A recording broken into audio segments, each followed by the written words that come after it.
This photographic project is something very unique because, in fact, we are looking at 2016 through the lens or through the prism of 1916, which is very different.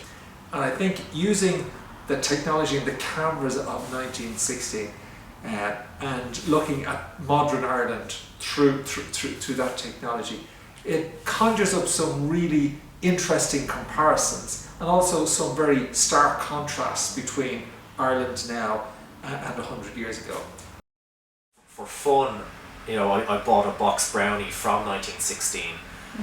And before I knew it, when I loaded in a film, started shooting, I actually started getting something from it, and I couldn't believe the first photo I took from it when it turned out you actually can still make photos from a 100-year-old antique camera.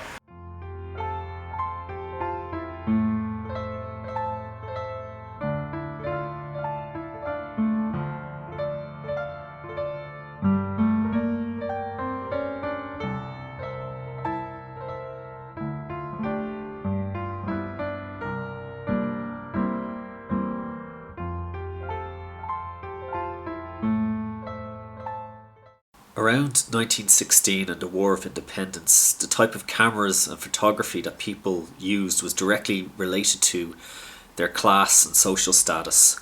For the professional press photographers or the very rich, the Guers Ango or the Graflex SLR large format cameras would have been used. For the middle class, stereoscopic 3D photography was very popular, and in particular the folding bellows cameras like the vest pocket Kodak. For the working class, cameras like the Box Brownie by Kodak were very popular and extremely cheap and affordable.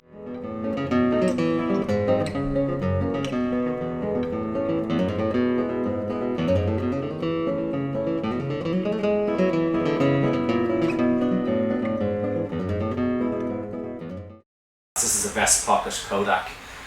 It's also known as the soldier's camera because around 1915 it was marketed for soldiers and people going off to war, because it literally just folds up and can fit into your vest pocket.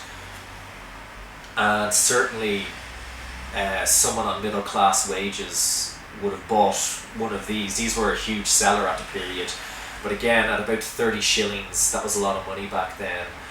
Ordinary labourer, that would have been about 6 weeks' wages.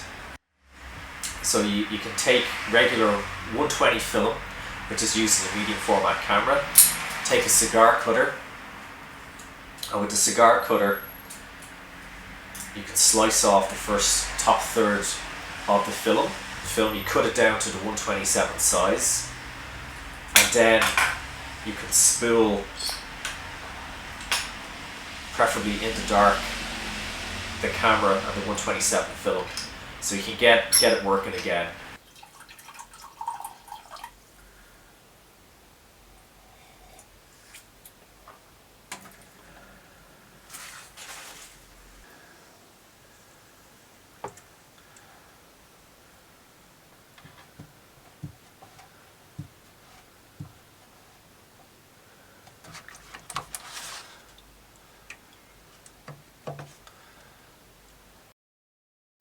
This is the Box Brownie camera.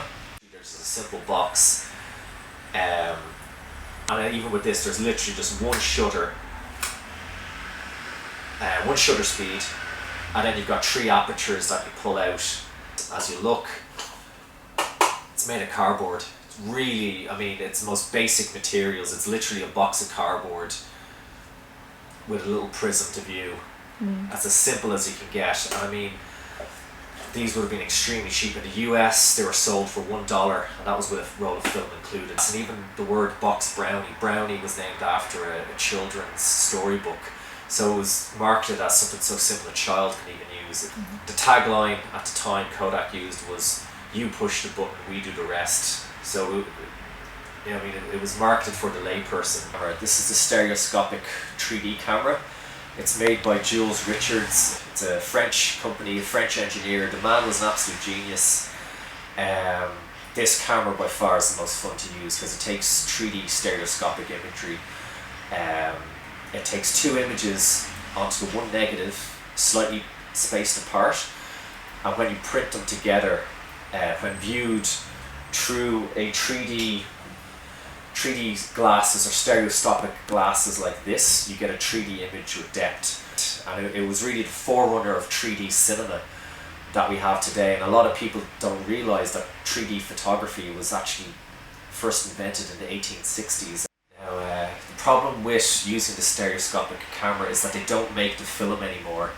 So what I do is, in the dark with a guillotine, I take sheets of 4x5 film and you have to trim them down into these magazine holders, and then it operates like a large format camera.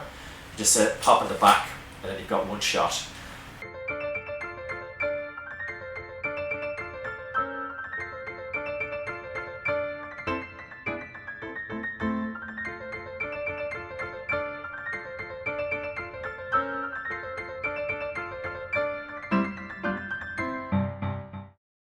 So I have preloaded a negative into the enlarger, and this is from a vest pocket camera from 1913, I think, or 1914, and the 127 film, they no longer make it anymore, so I've modified this enlarger using black tape, and I've filed away some metal in the enlarger part so it can fit the 127 film.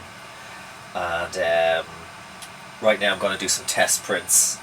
And I think that, you know, seeing a photographic image kind of emerge out of a chemical bath, it's really a form of alchemy, and it is tremendously exciting. The very same way, with the same level of excitement and anticipation as people did 100 years ago.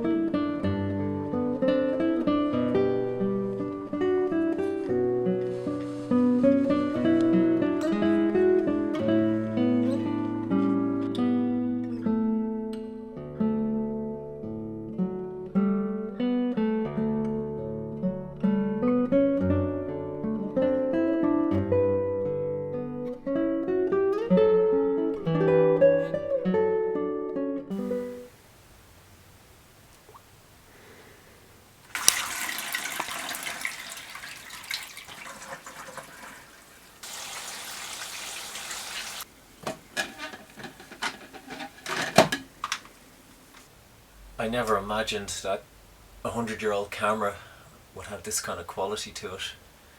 Like, it's incredible.